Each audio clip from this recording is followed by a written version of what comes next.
রাজাকি ভাই একেবারে মানে মোশাররফ ভাই যেটা বলছে যে এই দায়িত্বগুলো পুরোপুরি কিন্তু সরকারের। সরকার এই দায়িত্বগুলো, এই যে আইন শৃঙ্খলা বাহিনীর আস্থা ফেরানো, 1, 2 নম্বর অস্ত্র উদ্ধার করা, 3 নম্বর এখানে সাধারণ মানুষের মধ্যে যে একটা মনের মধ্যে যে একটা আছে, ভীতি কাজ করছে, সেটাকে আস্থার পরিবেশ নিয়ে আসা, এগুলো সবগুলো সরকারের কাজ। এগুলোতে সরকার পুরোপুরি এখন পর্যন্ত ব্যর্থ। সাথে নতুন করে নির্বাচনের যে ডেট ঘোষণা করেছে সরকার, আসলে কি নির্বাচন করতে চায় নাকি নির্বাচন কেন্দ্রিক সরকার আর একটা হেফাজত তৈরি করতে চায়, এরকম কিন্তু অভিযোগও আছে।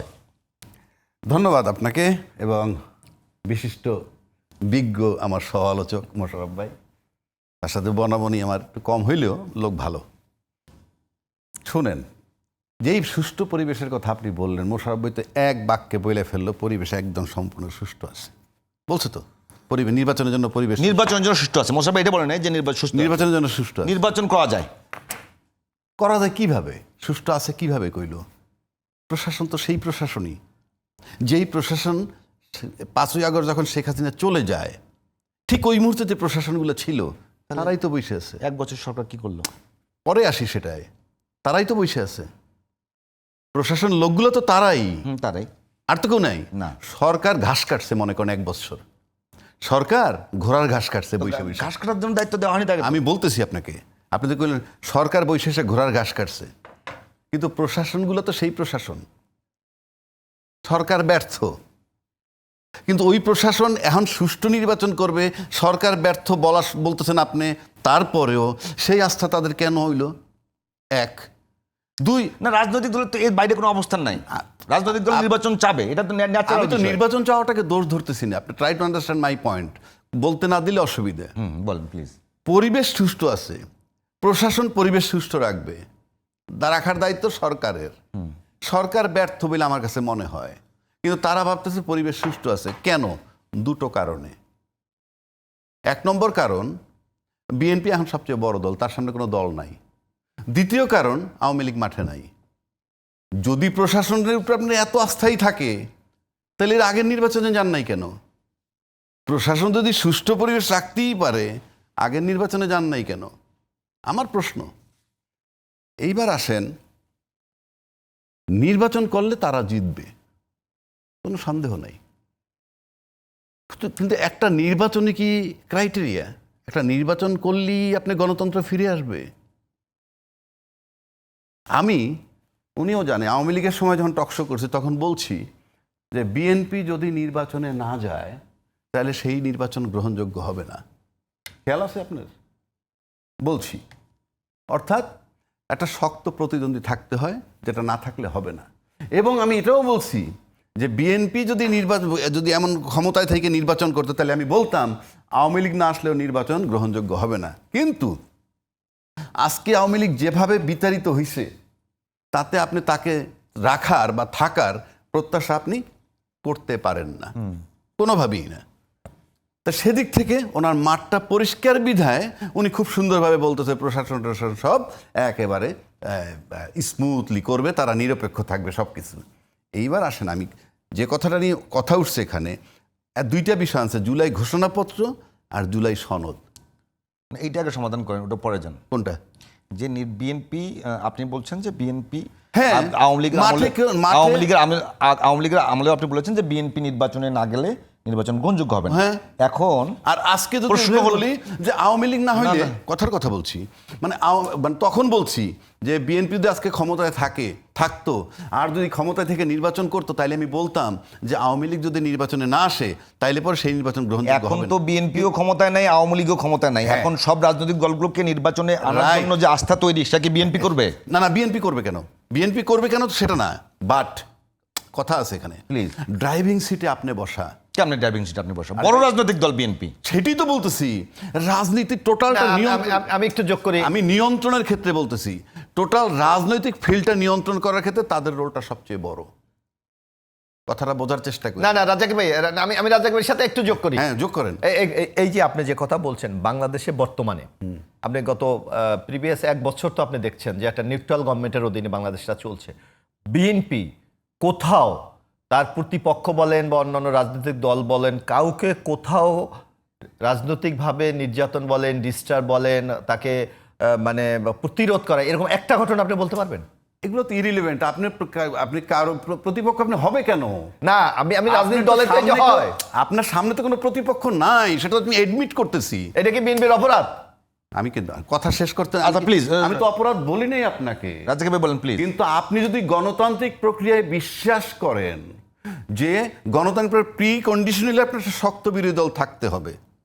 এখন আপনি বলবেন যে নির্বাচনে যদি কেউ না আসে তাতে আমার কিছু আসে যায় না, আবার শক্ত বিরোধী দল না থাকে তাতে আমার কি? কথাটা বোঝার চেষ্টা করেন। শক্ত বিরোধী দল তো আপনি বানাইতে পারবেন না, সে কারণে পিয়ার পদ্ধতির কথা আসছে। পিয়ার পদ্ধতি একটা মাত্র পদ্ধতি, যেই পদ্ধতি নির্বাচন করলে আপনি শক্ত বিরোধী দল পাবেন। বিষয়টা হলো এইখানে। এখন আপনি শক্ত বিরোধী দলে বিশ্বাসী কিনা, 1। 2, কেউ কেউ বলছেন যে পিয়ার পদ্ধতি হলে সরকার নাজুক হয়, সরকার দুর্বল হয়। হ্যাঁ, সরকার দুর্বল হয়, কিন্তু প্রশ্ন হচ্ছে সরকার দুর্বল কেন হবে?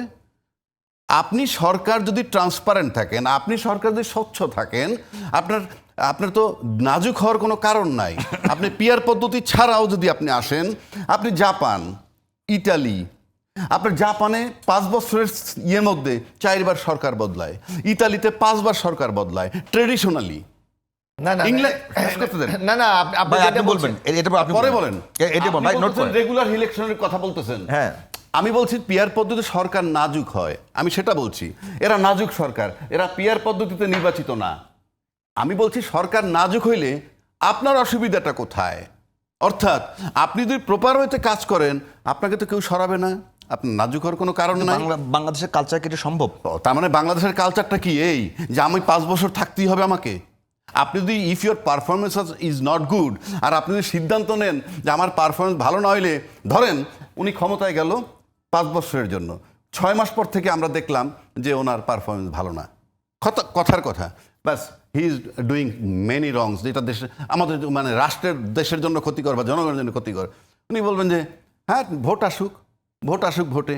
এই যে একটা সহজ সরল কথা, আমি 4.5 বছর আরও বসে থাকবো? You must go. যদি আপনি দেশের জন্য খারাপ করেন, আপনি একবার নির্বাচিত বৈশে থেকে সরকার নাজুক থাকলে পরিবর্তন হবে। নট দ্যাট যে পিয়ার সিস্টেমেরই পরিবর্তন হয়। ভারতে আজকে তো পিয়ার সিস্টেমে নির্বাচন হয় নাই, কিন্তু ভারতে তো 2টা বিরোধী দলকে নিয়ে আজকে মোদী সরকার ক্ষমতায়, কই কাজ করছে না? কিন্তু রাজ্জাক ভাই আপনাকে যদি একেবারেই আপনার কথা মেনেই নেই, এটা তো আমি যাচ্ছি, এটা আপনার কথা মেনেই নেই, আমাকে একটু দেন যে না। আপনাকে আপনার মেনে নেই, এরপর আপনাকে একটা প্রশ্ন করি যে পিয়ার পদ্ধতি অনেক ভালো, সব ঠিক আছে, যদি মেনেও নেই, যেই পদ্ধতির সঙ্গে বাংলাদেশের মানুষ পরিচিত না, একটা পদ্ধতির সঙ্গে তো মানুষকে পরিচিত করতে হয়। যেমন যে বাংলাদেশের মানুষকে ভোট দেওয়া শিখাইতে হয়, নির্বাচন কমিশনের পক্ষ থেকে কিন্তু অনেকগুলো ট্রেনিং পর্যন্ত করানো হয়। কোথায় পেয়েছেন? এই যে শোনো না, আচ্ছা, ঠিক আছে, হ্যাঁ। আপনাকে যখন বলেন। ইভিএম নিয়ে আসা হলো, ইভিএম কে পরিচিত করবার জন্য অনেকগুলো কর্মশালা করতে হয়েছে। যে আমার ব্যালটের সিট ভোট তো এক হইল না। না, বলেন। এখন বলে পিয়ার পদ্ধতির সঙ্গে বাংলাদেশের মানুষ পরিচিত না, তো আজ যদি এখনো যদি পরিচিত, ওটাও বাদ দিলাম, যদি সবাই সিদ্ধান্ত নেয়, সেটা কি এখন সম্ভব? আমি বলি পিয়ার পদ্ধতি মানে কি? সিম্পল দলরে ভোট দিবেন, আর তো কিছু না, মার্কায় ভোট। আমাকে একটু দেন। আমি শেষ করিনি, না শেষ করিনি, যাবেন তো অবশ্যই। বাংলাদেশে ইনডাইরেক্ট পিয়ার সিস্টেম চলমান। আপনি তো একটা ধোয়ান মানে একটা কি বলে, একটা কমন কথা বলে, আমার জনপ্রিয় লোকের আমি ভোট দিব, এই তো কথা।